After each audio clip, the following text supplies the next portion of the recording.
جو سعودی عربیہ کے لیے جو جذبات ہیں، جو ہماری ایمانی جو ذمہ داریاں ہیں، وہ اس کو مد نظر رکھتے ہوئے یہ جو ایک یونیک معاہدہ ہوا ہے، اللہ تعالیٰ کا شکر ہے۔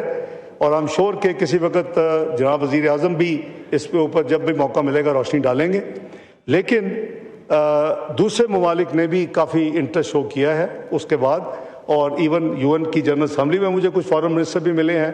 میں ابھی پرائم منسٹر آج ہی صبح تشریف لائے، میں ان سے شیئر بھی کروں گا، اور پھر ہم دیکھیں گے کہ یہ تو اگر اتنے ممالک مل جائے تو یہ تو ویسے ہی شاید نیا نیٹو، ایسٹرن نیٹو بن جائے گا یہ تو بہرحال وہ پتہ نہیں اللہ کو کیا منظور ہے، شاید ہماری زندگی میں نہیں تو وہ وقت آئے گا۔ میرا تو ایمان ہے کہ Pakistan has to lead the Islamic امہ ون ڈے انشاءاللہ۔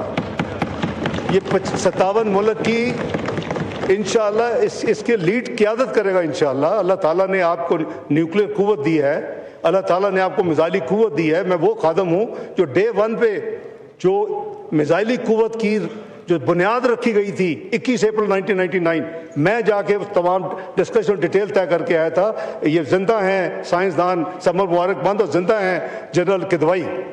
تو یہ چیزیں نہ کبھی پبلک ہوئی ہیں نہ کبھی پبلک ہوگی، یہ ہمارے ساتھ قبر میں چلی جاتی ہے ایسے قومی راز۔ تو آپ ایک ایٹمی قوت ہیں الحمدللہ، آپ ایک میزائلی قوت ہیں، اب آپ کو معاشی قوت بننا ہے، اور معاشی قوت یونٹی کے ساتھ ہوگی، معاشی قوت لڑائیوں کے ساتھ نہیں ہونی۔ ہمیں مل کے پاکستان کو لے کے جائیں، اور اس کا پوٹینشل ہے۔ یہ 2013 میں بیکورڈ اکانومک انسٹیبل کنٹری اور ایک ڈیفالٹ پہ کھڑا ہوا 6 مہینے کی پریڈکشن سے کہاں پہنچ گیا تھا 3 سال میں۔ یہ ساری قوم کی کنٹریبیوشن ہے کہ آپ دنیا کی 24ویں بڑی معیشت بن گئے، آپ کی انفلیشن گر کے 3.59 پہ آ گئی، آپ کی گروتھ 6.3 پہ چڑھ گئی، آپ کے ریزرو $25 بلین پہ چڑھ گئے۔ کوئی کسی نے آ کے آپ کو تحفے میں تو نہیں 3 سال میں دے دیے تھے، محنت تھی۔ یہ ہماری بدقسمتی ہے کہ پھر وہ میں کیا کہتا ہوں کہ نیچرل اور ہیومن کووڈ آ گیا، اور پھر 2022 تک ہم 24ویں معیشت سے گر کے 47ویں معیشت تک گر گئے۔ اب اس کو نکالیں، اس کو دوبارہ لے کے جائیں۔ آپ کا مقام ہے کہ آپ G20 میں شامل ہو جو دنیا کی پریمیم اکنامک کلب ہے۔ تو یہ اگر مل کے کریں گے تو یہ ڈویبل ہے۔ اسٹیبلٹی آ چکی ہے، گروتھ کے لیے پوری تیاری ہے۔ بڑا کچھ ساتھیوں کا بہت زیادہ ایک سوال تھا میرے حل میں، وہ بھی جواب دے دیتا ہوں۔